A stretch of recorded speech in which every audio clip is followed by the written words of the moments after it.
Hello, I'm Jim Bradley, President of the Vermont Builders and Remodelers Association, and I wanted to take this opportunity to update everybody on some of the latest requirements and changes to the Governor Scott's mandate as far as getting the contracting industry back to work. One of the current changes that came out on Friday was that instead of 0 workers or 2 workers or 5 workers, we're now allowed to have up to 10 workers on site, which is really good news. That will now give us the ability to finish some of those projects that were in the wings before all this happened, and we're waiting to cross the finish line. Now we can, but also it's allowing us to start new projects, which is even more exciting. As far as getting to renovation work, we're still on hold because we're not allowed to work in occupied buildings at this point in time. So just stand by, because we believe that some modifications to the rules and regulations will be forthcoming, giving us that latitude to do the same there and get back to work. But this would even include getting in there to do some of the simple repairs if they're not emergency based, or even home energy audits or something like that. You really have to wait until some of those changes come forth that allow us to get back in there in occupied buildings. But as for now, remember, up to 10 workers on site is allowed, and that we can proceed forward with our daily operations. Another thing that's important, though, is what is required for workforce compliance. One thing that I'm really concerned about and have been concerned about once we knew that some of the restrictions were going to be loosening is that as an industry, as a construction industry and all of our associated supply chain, is that during this time, as we are allowed to get back at our, to continue with our operations, is that we follow and adhere to the rules. You don't have to 100% agree with them. You don't have to 100% be on board with every measure as far as the intent, but you definitely have to be able to follow and adhere to the requirements of the mandate. Understand, there are people out there with cell phones, with other forms of cameras, whatever, who are being called upon to report people who are not following.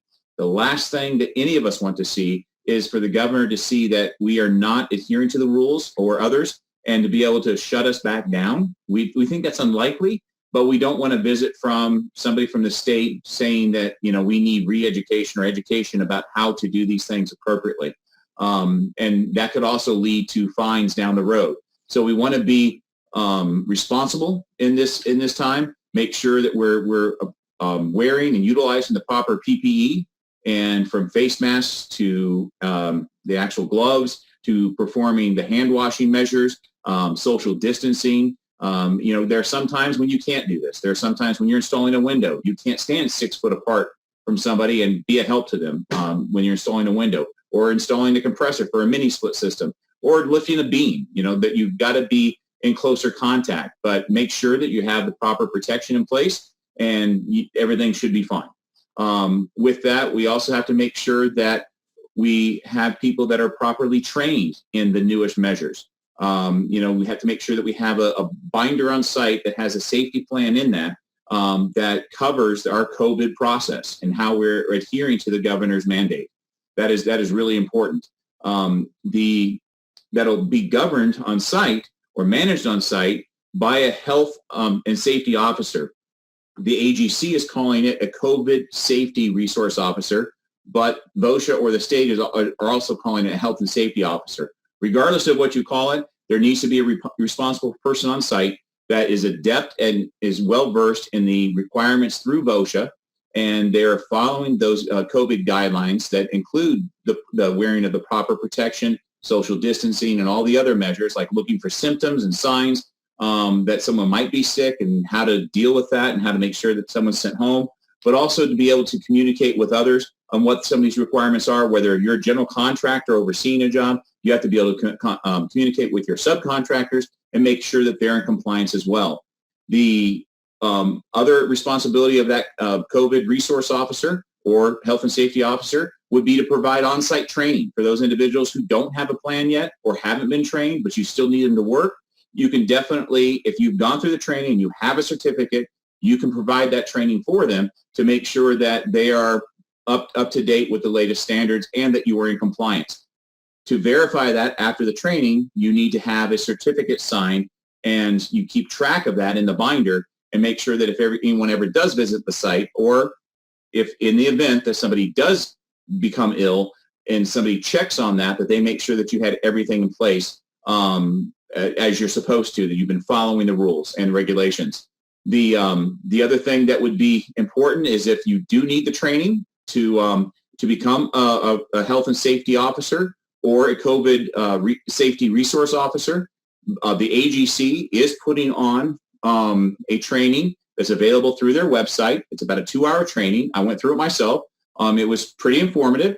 And at the end, you do get a certificate, but that then qualifies you to be a person who can train others as well. But you also become fully proficient in what the requirements are through the state mandate.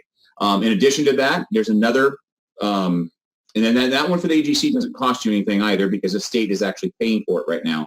Through VOSHA, though, there's a program that doesn't cost anything either, and it's a 70-page presentation that you can download, print out, and then put 3 hole punches in it and put it in a 3-ring binder, and that can become your program that you follow. There will be amendments coming out to that as some of these things are changing from week to week, and it's a lot to stay up on. But if you continue to turn back into our website and also Instagram and Facebook, we are putting those resources out there for our members and non-members alike to be able to make sure that everybody's in compliance. So as those changes come along, know that we're going to put that information out there, and you'll be able to get hold of that and then be able to augment the program that you already have in place to make sure that everything is in place and you're in compliance. The other item that I would have is that's really important here is if we do perform well as an industry and we follow the proper precautions, and should there be spikes of some measure in the infection rate of COVID, the governor has already said that he doesn't plan to just immediately shut us down. He has said that what he's willing to do is to allow us to still maintain, as long as we're following these protocols, even if the spikes are not caused by us, he's saying that we can still stay at work, but if he sees that the hospitals still have capacity to handle things appropriately and that the spike does not get out of control, we should be able to stay at work. That's one part of it. That's for today. The other side of this is it's been theorized that it's possible that this coming fall or even winter that this could return again and could be even more virulent on the other side of this. If that's the case, and we follow things appropriately now and are well trained on how to protect those around us and ourselves as well and work appropriately and safely, then it is hoped that we would not be shut down in the future at the next event should it come. And so I admonish each of us to ensure that we are following the protocols, we're becoming trained in this, and even though today it looks like a big obstacle, once we get through this, it'll become much more realistic and much more understandable and accepted. With that, though, here's the bigger thing.